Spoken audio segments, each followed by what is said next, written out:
Valeu, galera. Vou começar a falar agora sobre introdução ao Sonic. Uma das implementações alternativas ao Flask, baseadas no Flask, para ser assíncrono. E quem gosta desse símbolo aí do Sonic?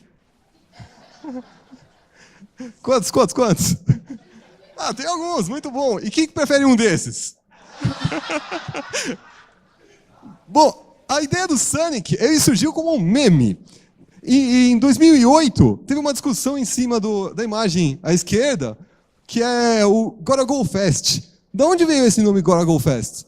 Veio da música do Sonic X, que é o anime do Sonic, que fica falando Gotta Go Fast 200 vezes em loop lá, bem rápido, e virou um meme. E alguém fez um vídeo no Paint desenhando essa outra versão do Sonic e escreveu no título Sonic Hedgehog. E desde então virou esse meme. Todas as versões alternativas de Sonic passaram a ser Sonics. E, bom, agora falando do assunto mesmo, o Sonic como framework web, ele nasceu em 2016, então ele ainda é um bebê. E a primeira publicação dele que eu achei foi um commit no Reddit do dia do meu aniversário, por acaso. Aniversário de 30 anos, um número redondo ainda. Em que ele diz exatamente essa frase do início. E se nativamente o Flask pudesse ser assíncrono e 6 vezes mais rápido? E eis que começa a descrição dele. Eis que Sonic para quando você gotta go fast, quando você precisa ir rápido. Ele é assíncrono, ele usa tudo com async-def. Ele é reluzente. Reluzente para o carinha lá significa só versões mais novas do Python. 3.5, 3.6 e 3.7. Na época não tinha 3.6 ainda, então era só 3.5. É simples, porque é baseado no Flask, e é leve, não precisa de coisas adicionais que nem um manage.python ou Django, ou coisas assim. Eu não sei, é proibido citar outros frameworks, coisas assim, eu tô... Valeu. Essa foi uma descrição, eu cortei, né, e comparou com vários outros. Aqui a comparação só entre o Sonic e o Flask era boa. Tá certo, essa versão do Sonic era mais rápida porque não fazia um monte de verificações de segurança, verificações de outras coisas, então não sei como que está hoje. Mas ele era realmente 6 vezes mais rápido, com uma latência muito pequena. E a latência eu vou explicar por que ela é muito pequena. Algumas citações do próprio autor, o Channel Cat, que ninguém sabe o nome dele, eu procurei, eu não achei. O Sonic foi criado porque eu adoro a liberdade do Flask, mas detesto fazer o deploy e a falta de suporte assíncrono nativo. E 2 citações de outros autores, de bibliotecas também, assíncronas. O autor do AIO HTTP, ele falou que foi escrito para morrer logo, enquanto que o autor do Quart diz que é um fã e mantém um bom trabalho. Então, se vocês virem todas as threads, vocês vão ver que tem muita reclamação, muita coisa falsa, muita coisa exagerada. Então eu falei, filtra tudo, só coloca as 2 citações e bora para falar sobre o Hello World. Quem já viu aqui o exemplo do Flask hoje?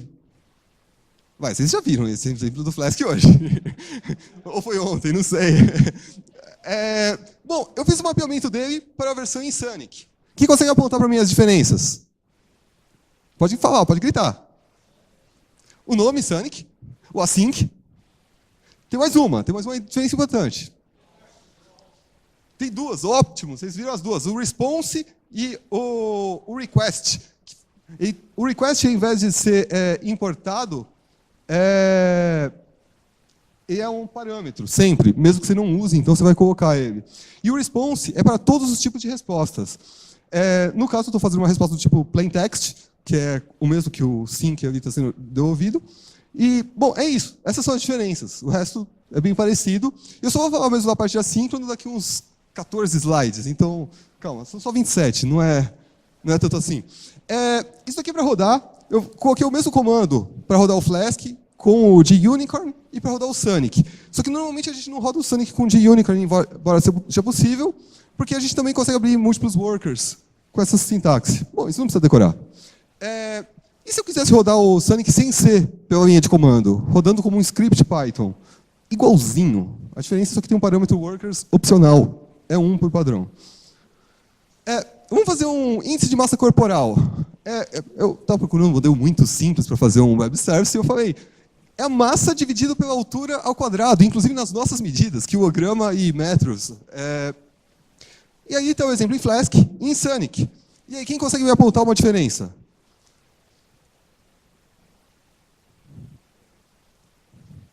Uma diferença. Qual? O response.json, que mais? O Sonic, assim, alguma diferente das de antes? O request.json, em vez de ser um método getJSON, aqui é uma property. Ele vai avaliar na primeira vez que você pedir. Essa é a grande diferença. Até o método é igual. Bom, tá aí. Resultados.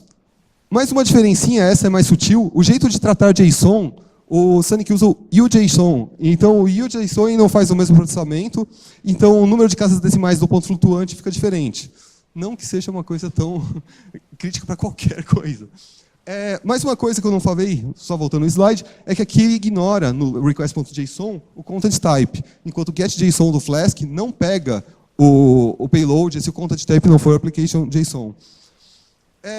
E também tem uma diferença aqui, agora a diferença talvez uma das mais importantes. A resposta dada pelo Flask é aquela, só o cabeçalho, sem o payload. E aqui é dada pelo Sonic. Qual é o item que mais chama a atenção aqui?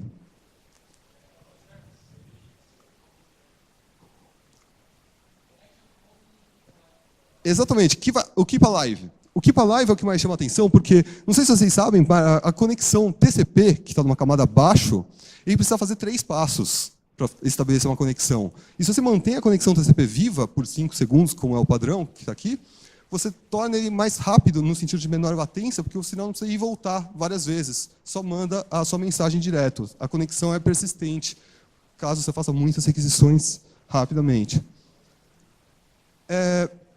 O Flask também dá para fazer isso, é só configurar. O status sendo diferente de 200, ok. Vamos começar a tratar erro, né? Porque eu não tratei nada naquele primeiro exemplo. O tratamento de erro é Python padrão. A diferença aqui é só o JSONify do Flask, que você passa o 400 separado, enquanto que todos os métodos do módulo response recebem esses parâmetros, status e headers nominados, que você pode falar, é o response.json, é o response.text, não importa. Você sempre vai passar desse jeito e vai funcionar. Status igual ao número que você quiser e headers igual ao que você quer colocar mais de headers. E, claro, aqui nós já temos algo também totalmente em JSON. Eu não estou falando, em nenhum momento eu vou falar de templates, porque para o Sonic, o Flask é até bloated, porque ele tem a integração com o Jinja já nele. E no Sonic não tem nada. Se você quiser colocar o Jinja, você precisa pôr um plugin. Sem derrubar as coisas. No Flask, você tem como colocar 2 rotas para o mesmo handler. Desse jeito. Primeiro, você vai... E a rota, quando é uma rota com o endereço, você pode colocar o tipo. Quem é que já viu isso hoje? Vocês viram isso hoje. Algumas mãos foram levantadas. Eu acho que deveria ter mais. Mas, bom, quando você passa o tipo, naquela segunda sintaxe, a do get, sempre o tipo vem antes no Flask. E o tipo ali é float, e já faz a conversão sozinha. No Sonic, é quase igual. Só que vem depois, e em vez de float é number. E, bom, é isso, porque o restante é igual. Eu simplesmente fiz a adaptação em um no outro. Tá fácil desse jeito, não tá? Esses são os tipos permitidos do Flask. O Arm Honesty não gosta muito da ideia de ter, na própria sintaxe da root, do decorator, colocar algo desse tipo, uma regex. Se você quiser fazer uma regex no Flask, você vai pegar um tipo path e vai tratar depois dentro do seu handler. Ou você vai criar um tipo personalizado nos converters para fazer isso. No Sonic ele já vem nativo desse jeito, então eu poderia pegar qualquer string que casa com isso daí e converter. Tem algumas nuances que eu não estou entrando em detalhe, tipo, a presença do ponto não converte em float no Flask, mas o number ele converte, um monte de detalhezinhos desse tipo. Mas, por enquanto, regex, tudo bem? Middleware. Quem aqui já usou o before request e o after request do Flask? Ok, deu 10 pessoas, eu acho. Middleware é simplesmente, antes de fazer o tratamento da requisição, não é antes da requisição, né, do tratamento dela, a gente roda alguma rotina, uma função, e depois que terminou, roda uma outra. Essas são as duas. A diferença é que no Flask, você tem esses nomes diferentes, basicamente. E aqui, o tratamento com request e response como parâmetros é diferente de usar thread locals importando de um modo request. Tem mais uma diferença aqui que tem a ver com o fato de que eu estou mexendo nos headers. Repare, eu estou fazendo várias coisas de uma vez só aqui. Eu estou falando para, na resposta, inserir a duração e a data, que no Flask era colocada a data, mas ninguém colocava a duração. E aproveito para guardar o request.path, que é o caminho que você pediu na requisição. E essas foram as respostas de 3 testes. Um com só o root, um diretório unknown aí, que não sei o que é, uma URI, another path. 200, 404, 401. Com aquela alteração que eu fiz, olha a duração que está levando para fazer a resposta. E leva bem pouco tempo para responder e colocou todas as alterações rodando os middlewares. E rodando um banco de dados. Isso aqui é só para dizer o que eu fiz. Quem for ver slide vai ver depois. Rodei o Postgre e gravei na PG, SQL e URL os dados para poder conectar. Existe essa biblioteca, assim que PGSA, que eu comentei que eu iria citar, pelo menos, que... Por que eu iria citar? Por conta dos listeners. Assim como você tem antes da requisição e depois, você pode ter quando inicia o servidor e quando termina o servidor, quando você vai encerrar. E existem os 4. Imediatamente antes de iniciar, quando acabou de iniciar, imediatamente antes de finalizar e imediatamente depois. Se você usar o antes de iniciar, você pode inicializar o seu banco de dados e fazer, por exemplo, uma query para pegar qual é o timestamp atual do banco. É só isso que ele está pegando. Pega a query e faz um await. Await, finalmente chegamos a um trecho que é assíncrono. Toda vez que ele chega nesse await, ele vai simplesmente voltar para o event loop. O que significa ele voltar para o event loop? Significa que ele não vai continuar a execução, é que nem um gerador nesse caso, e vai passar para o próximo de uma fila do loop de eventos. Isso significa que se você tiver várias requisições simultâneas, elas vão ficar alternando. Roda um pedacinho de uma, um pedacinho da outra, até quando a primeira terminar, aí sim devolve a resposta e ela finaliza. E essa ideia de concorrência e de assíncrono em uma thread só. Aí a resposta ali eu estou só imprimindo. Aqui é uma função mais simples, simplesmente virar de trás para frente, mas a ideia agora é falar por que assíncrono? Quais são os cuidados que você precisa ter? Se você usar o time, vai levar 10 segundos para rodar 10 vezes uma função que leva 1 segundo. Porque você vai sempre ficar esperando essa única thread bloqueada continuar. Para você evitar isso, ao invés de usar o time sleep, você, no código assíncrono, teria de usar o asyncio.sleep. E ele com await, que vai fazer toda a lógica por trás direitinho para não perder tempo. Ele joga para o event loop e aí não vai ficar realmente esperando. Ele vai colocar só um marcador de quando é que eu posso voltar. Mas nem sempre é fácil fazer isso. Às vezes você tem uma rotina que não é sua. Você precisa rodar um comando do sistema, por exemplo. Nesses casos, a gente vai rodar uma nova thread para, em paralelo, a thread do loop está rodando enquanto está terminando a sua thread bloqueante.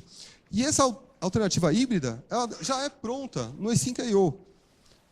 Só que ele não usa o async.io, ele usa o UV-loop. Qual é a diferença? Para nós, nenhuma. Porque ele substitui o async.io com todos os comandos e app.loop é o próprio loop do async.io, que possui um método chamado runExecutor que faz exatamente isso. E abre numa thread a nossa função ali, slowFunk, convertendo ela num future. E a gente faz um await do future e é como se a gente estivesse no mundo assíncrono, só que ele está criando thread para a gente de maneira bem transparente. Ou opaca, não sei, porque transparente a gente veria por dentro. Blueprints. Quem aqui já usou blueprints no Flask? Opa, bastante gente, gostei. Bom, as blueprints aqui, simplesmente eu peguei o mesmo código de antes, da massa, lá do índice de massa corporal, só que em vez de falar Sonic, troquei para o blueprint. Só fiz isso. Troquei o nome da variável para BP, mas isso não significa nada. Troquei o nome. Fiz a mesma coisa com a outra parte lá que fazia a inserção do timestamp, da duração. Agora, o que eu faço com isso? Coloco num código como app.blueprint dos importados BPs, que seriam os apps. Só troquei. Vocês entenderam ou foi muito rápido isso? Gostei, positivo.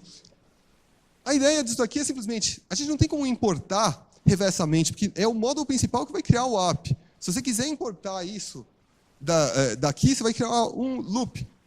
E isso é o import circular, tem até jeito de contornar, mas é tortuoso. Então, essa foi uma solução adotada e o Sonic trouxe de volta. Só tem um detalhe. Mesmo que você está fazendo isso aqui é global, tá? Não funciona só nos elementos deste módulo. Vai funcionar em todos. O que eu quero dizer com isso? É antes do handling de qualquer request, não só dos requests deste blueprint. Ok? E o depois a mesma coisa. Estáticos. Arquivos estáticos é só aquela sintaxe. app.static, um endereço que você quer que seja de acesso, por exemplo, /img. Aí eu nem coloquei a barra porque é desnecessário, mas poderia colocar para ficar bem explícito. E sonic.png, que é o arquivo local para ir acessar. E desse jeito, já você pode testar no navegador, funciona. Fallback de exceções. Eu falei de vários decorators, faltou esse dos decorators principais, que é... A gente estava fazendo uns casos de erro, só que a gente não estava tratando o caso de... A URL não existe, por exemplo, erro 404. Nesse caso, ainda não passou por handler nenhum, e aí vai devolver um HTML padrão. Só que a gente está fazendo um serviço JSON, a gente quer que tudo seja JSON, por exemplo. Se eu quiser, é só fazer isso. Isso aqui funciona já direto, pode até copiar e colar essas linhas, que é... Eu simplesmente pego qualquer exceção, verifico se ela tem um status, se ela tiver um status é porque é HTTP. Vou lá e crio um JSON para substituir aquele erro. Se eu não consigo identificar, erro 500. E com isso você consegue tratar qualquer exceção. E aqui, exception, que está em maiúsculo, você pode filtrar pelo tipo da exceção também, caso você considere isso melhor. E aplicando agora esse novo blueprint que eu acabei de mostrar, funciona desse jeito. Agora, os erros, ou as exceções, aliás, aqui é erro mesmo, são substituídos por JSON. E há muitos outros recursos que eu não falei. WebSockets, você poderia fazer testes usando uma linha só. Uma linha só não, né? Uma linha para você fazer a requisição, para depois você verificar com asserts o que está acontecendo. Eu não falei sobre Class-Based Views, mas quem tiver interesse é só herdar dessa classe, HTTP Method View. Vai ser parecido com o jeito do Flask, parecido com o Tornado. E com add root depois você coloca, o que já é diferente do Tornado, por exemplo. Eu não falei de configuração, isso tem mais a ver com quando você usa plugins, que aí os plugins você configura desse jeito, nem de SSL, normalmente você não vai pôr SSL direto aqui, você vai pôr SSL, sei lá, no Nginx ou o que tiver por trás. Compartilhamento com os recursos. Vejam os exemplos e os plugins que estão na wiki do Sonic, no próprio GitHub. Tem uma lista exaustiva lá. Eu estava testando a versão 07 e 08, que é o que eu estou mostrando aqui. O status está com pré-alpha no PyPI, mas eles estão correndo. Essas, na minha opinião, são as duas issues que estão mais em cima, que hoje o streaming não está funcionando direito. A reclamação do carinha lá do AIO HTTP tem a ver com streaming. E eles querem fazer compatibilidade com ASGI, que é o WSGI para o assíncrono. E será que saberemos quem é o Channel Cat, o autor do Sonic? É isso.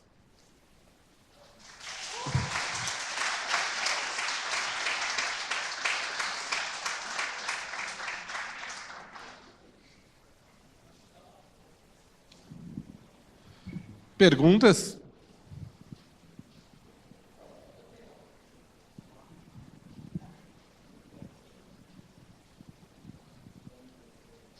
Eu acho que o Channel Cat é o próprio Armin que está trollando para tentar ver o que a galera acha de deixar o Flask assíncrono e no futuro ele vai fazer um merge. E você já usou o Quart? O que você achou dele? Chegou a mexer? Eu nunca usei o Quart, assim, para poder emitir qualquer opinião. Danilo, parabéns pela palestra. E eu queria te perguntar o seguinte, ele é assíncrono no processamento de quando você está executando um script Python.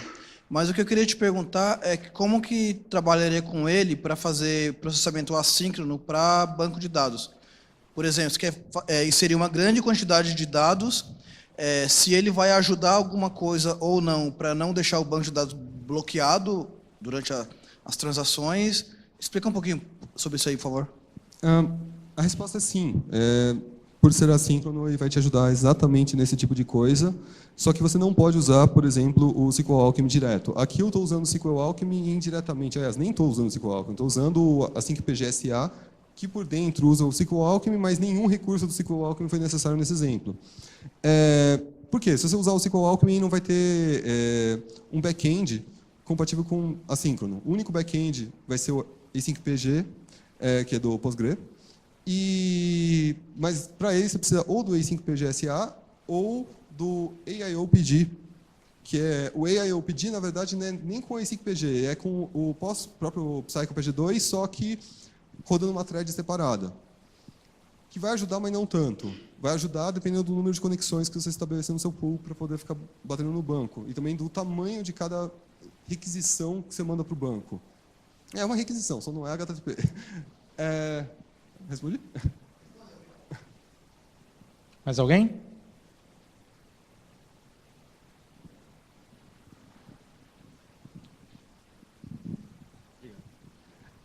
Você está usando o Sonic em produção e, caso você esteja, você enfrentou algum problema ou você acha que ele ainda não é maduro o suficiente?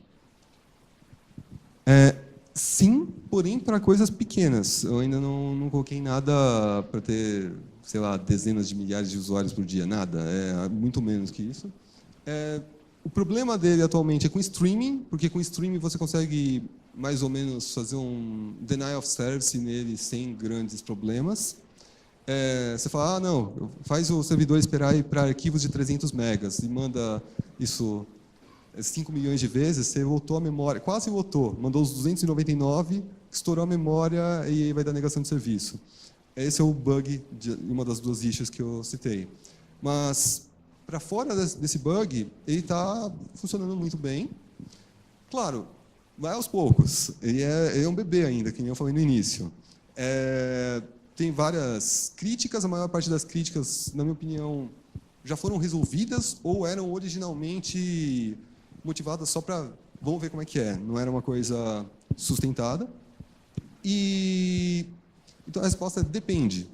Se aquilo que você quer colocar em produção for algo pequeno e que, se falhar, não tem tanto problema, tudo bem. Mas se for algo que é crítico, melhor ainda não.